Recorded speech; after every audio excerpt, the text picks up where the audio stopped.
Hello বন্ধুরা, একটু আগে ফিরলাম ঘুরে এসেই কেক কাটিং করলাম, ওটা বাকি ছিল। হাজবেন্ড বেরোনোর আগে কেক কিনে ফ্রিজে রেখে ডেকোরেশন করে আমাকে নিয়ে বেরিয়েছে। সারাদিন খুব এনজয় করেছি, খুব আনন্দ করেছি। তোমাদের বড় ভিডিওতে দেখাবো কোথায় কোথায় গেছিলাম, কি কি খেলাম। রাতে আর কিছু খাবো না, কারণ আমাদের খেতে খেতে প্রায় 4টে সাড়ে 4টে বেজে গেছিলো, আর খিদে নেই, প্রচণ্ড টায়ার্ড। এখন ড্রেস চেঞ্জ করে ফ্রেশ হয়ে জল খেয়ে ঘুমিয়ে পড়বো। তোমরা এখনও যারা যারা খাওনি তাড়াতাড়ি খেয়ে নিও।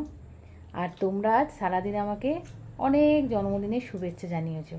আমার তরফ থেকে রইল সকলের জন্য অনেক ভালোবাসা, শ্রদ্ধা আর বড়দের জন্য প্রণাম। এইভাবেই আশীর্বাদ করো, ভালোবাসা দিও, যাতে আমি সামনের দিকে এগোতে পারি আর মন দিয়ে শাশুড়ি হাজবেন্ডকে নিয়ে সংসার করতে পারি। তো এখনকার মতো টাটা, সবাই ভালো থেকো, সুস্থ থেকো। কালকে আবার দেখা হচ্ছে সকালে নতুন কোনো ভিডিওতে। প্রচণ্ড টায়ার্ড, আর কথা বলতে পারছি না, চোখ মুখ দেখেই বুঝতে পেরেছো সারা দিন ধরে ঘোরা হয়েছে। Good night.